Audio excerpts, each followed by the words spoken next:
Hi, everyone. We're continuing on in our study of the Sermon on the Mount. Last time we started into the section on the Beatitudes, looking at the first four. I want to begin today by backing up and looking at the first 8 Beatitudes and how they're arranged. So I have on the slide here an overview of the first 8 Beatitudes. Here you can see them all together, although you might not be able to read every part of it. It's pretty small at this point. I want you to see it all on one screen, and then let's focus in on the first four. So these first four, as we talked about, are a description of the lowly ones who follow Jesus and are persecuted for their faith, and it also talks about their response to their persecution. So the first Beatitude, blessed are the poor in spirit, talks about those who are either literally poor or maybe also desperate and afflicted because of their faith in Jesus. Jesus promises them that theirs is the kingdom. So this describes their lowliness. And then the second Beatitude talks about their response to this lowliness. They mourn and grieve, cry or are sad because of their poverty of spirit. Then the pattern repeats itself. Beatitude number 3 talks again about their lowliness. Blessed are the meek. Again, talking about those who are made low and also have the character trait of humility because how they carry themselves in the midst of the persecution they experience because of following Jesus. They are promised that they shall inherit the earth. And then the fourth Beatitude talks about their response to this being made meek or lowly, powerless. Blessed are those who hunger and thirst for righteousness or justice. They're looking for vindication because of the mistreatment they're receiving because of their faith in Jesus. Jesus promises that they will be satisfied. God will indeed act for them to raise them up and to deliver them when the kingdom of God comes in its fullness. So we've got the first and second Beatitude, lowliness, response to lowliness, and that pattern repeats itself in the third and fourth Beatitudes, their lowliness, their response to lowliness. The first two connected to Isaiah 61, the second two, Beatitudes 3 and 4, connected to Psalm 37. So that was last week. Now we look at the Beatitudes we're looking at today, and so the first three, Beatitudes 5, 6, and 7, describe the righteousness of these lowly ones. So we have the lowly ones, and now we're talking about their righteousness. They are merciful, they are pure in heart, and they are peacemakers. And another piece I want to just say here, and we'll come back to it, I think that each of these three, the fifth, sixth, and seventh Beatitudes, each of these are connected to the main body of teaching as kind of headers, giving themes, kind of a table of contents in reverse order for what's in the rest of the Sermon on the Mount. And so blessed are the merciful is connected, I believe, to chapter 6, verses 19, 7 through chapter 7, verse 12. Blessed are the pure in heart is connected to chapter 6, verses 1 through 18. Blessed are the peacemakers, connected to chapter 5, verses 17 through 48. And then we have the eighth Beatitude, which is a summary of the 7 before it, talking about those who are persecuted, which are the lowly ones, talked about in the first 4 Beatitudes, and then talking about what they're persecuted for, their righteousness, which would be Beatitudes 5 through 7. Okay, so a big picture look. We see we've got the lowly ones, kind of 3 categories here, the lowly ones, the righteousness of the lowly ones, and then a summary of both of these in the last and the 8th Beatitude. So back out to the bigger picture here. The first 4 are a unit of material consisting of 36 words in Greek.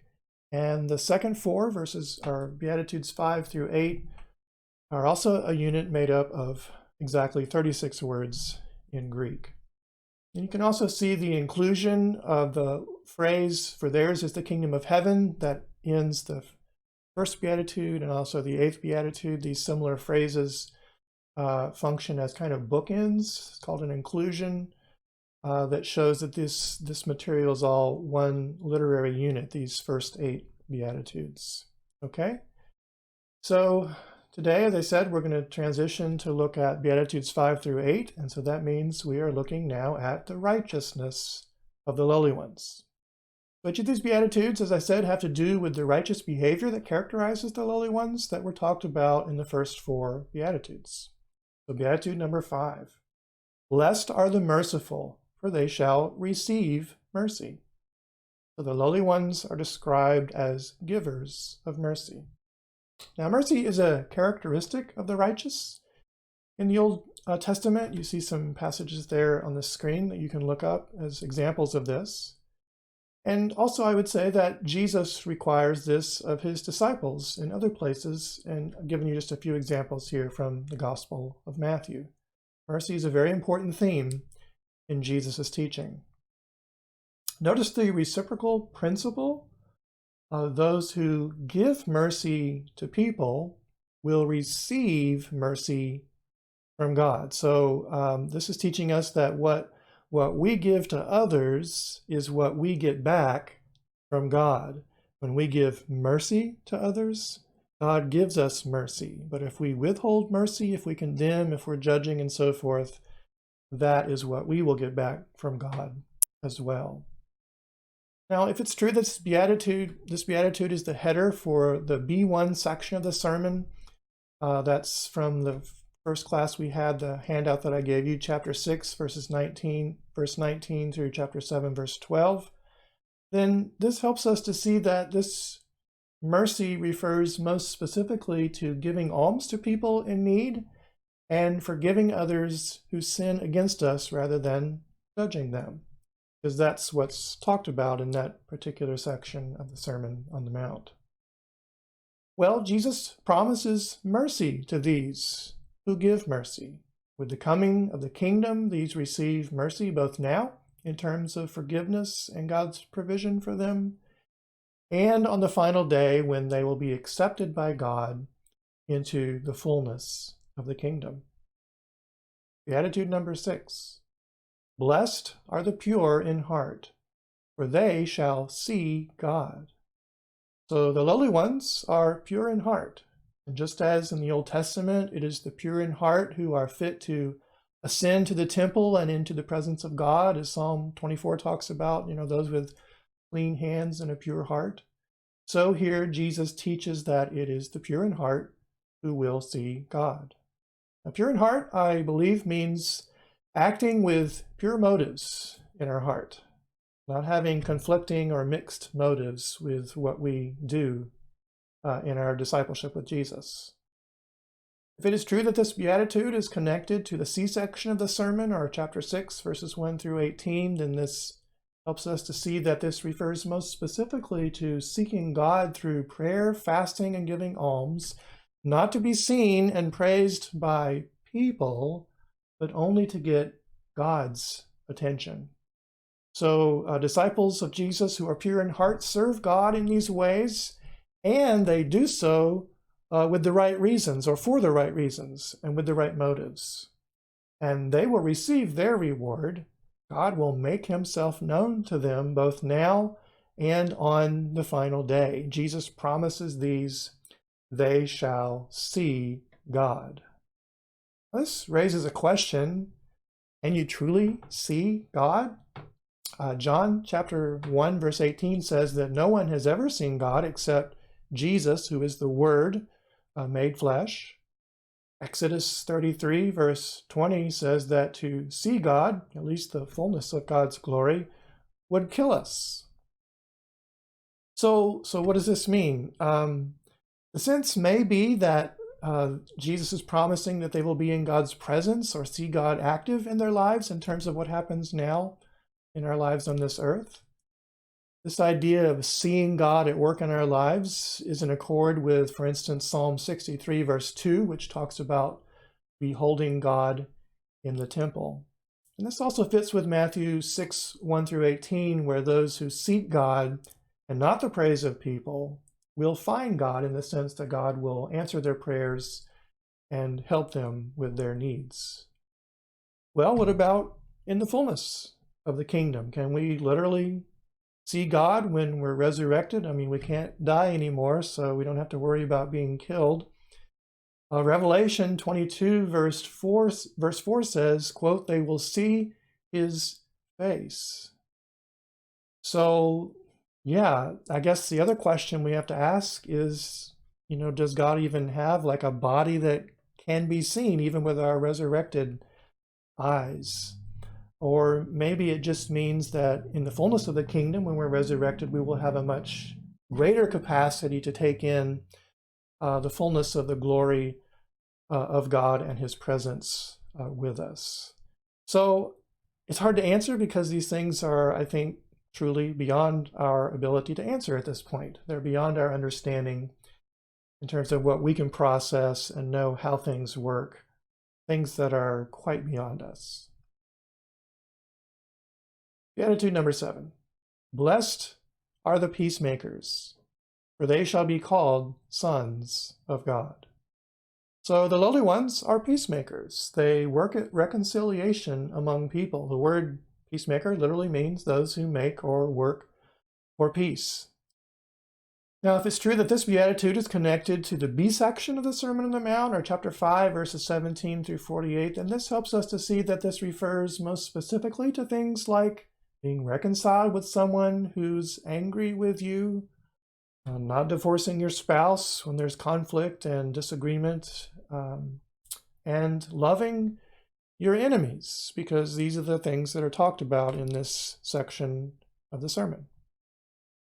The phrase sons of God has several connotations. One is showing connection to a parent, this whole idea of a child being like their parents, so there's a connection between the two and how they behave. Another connotation is that of inheriting, because children inherit from their parents, and Jesus uses this idea in terms of talking about inheriting the kingdom from our Heavenly Father. And a final connotation that I would mention here is that of having authority. With regard to this last theme, in the Old Testament, the phrase sons of God refer to heavenly angelic rulers. So if you think about, for instance, in Job chapters 1 and 2, the sons of God are those who go out throughout the earth and then observe what's going on and come back to the throne of God and report to God what's going on. In Luke chapter 20, verse 26, the phrase refers to the righteous who are resurrected. Jesus uses it here to talk about us. And so in this sense, we are going to be resurrected, and in the resurrection, the fullness of the kingdom, we will rule with Jesus. There's an interesting contrast going on here.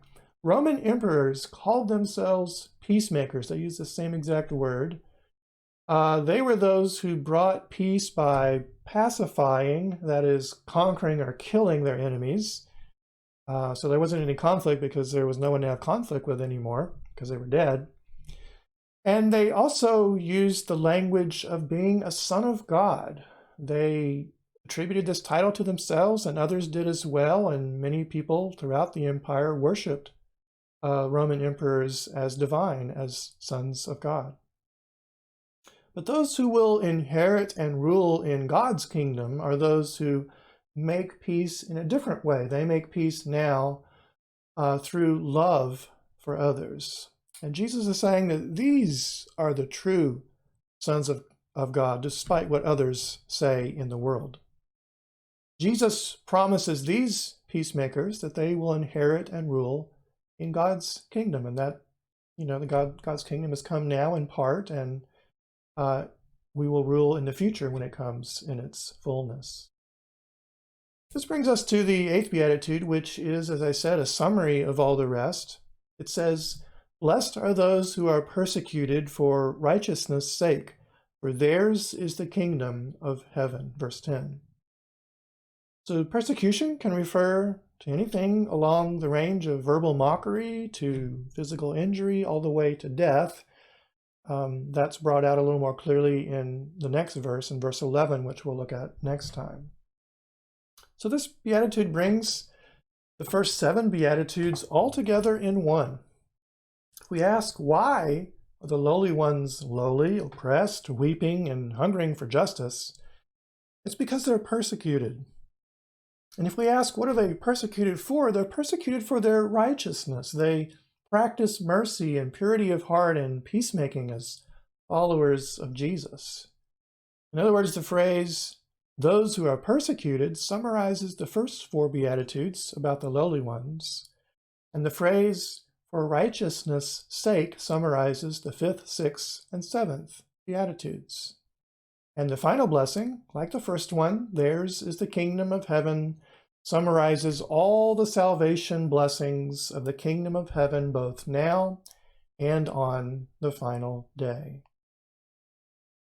Some questions as we end. These Beatitudes mark out those who have, even now, the kingdom and will inherit the fullness of the kingdom on the final day. What about us?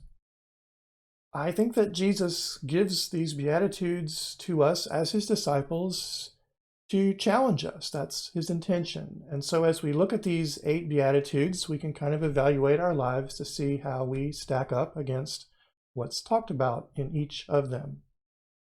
Now, in our context, in the United States and in the West in general, we are not made low for our faith, at least not in the significant ways that have happened in other times of history for Christians, and also today in our world and other parts of the country.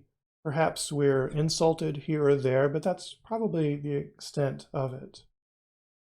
And that raises another question then of evaluation. Is this a small measure of persecution that we experience because of a lack in our practice in terms of walking in Jesus' way? A lack of faithfulness, a lack of devotion, a lack of radicalness in terms of our walk with Jesus? Or is it simply because our society doesn't persecute much, if any, anymore? Most people in the world don't really care what Christians think or believe anymore, and are quite apathetic about all things religious. So that's a good question for us to ask. Why is it that we experience so little negative or hostile response from the world today? Is it because of compromises that we're making in our lives? Or is it simply that we're living out what Jesus wants us to live, but people simply don't care anymore about what Christians have to say for the most part? The final question of evaluation is, how are we to relate to the blessings of the poor and lowly when we ourselves have all we need and varying degrees of power to keep those needs met? So those first 4 Beatitudes do not fairly well describe many people in the United States, and Christians certainly. And so what should we say about that? I think that we should give thanks to God that we are blessed with freedom to live the Christian life in our context without significant persecution, just little pieces here and there of negative responses to our faith. We should thank God for that and not feel guilty for it. But at the same time, I think that we need to be aware of the suffering of our brothers and sisters in the Lord throughout the world, all around us in other countries, and living in different political and economic circumstances. And I don't think it's God's purpose for us just to have these blessings and resources that we have, the abundance that we have, just to hold on to them for ourselves. I think God's purpose in giving us more than we need and the freedom that we have is so that we can be a channel of his blessings to those who are being made lowly throughout the rest of the world, other fellow believers. We are to stand with them in terms of giving to their needs, and we are to stand with them in prayer as well.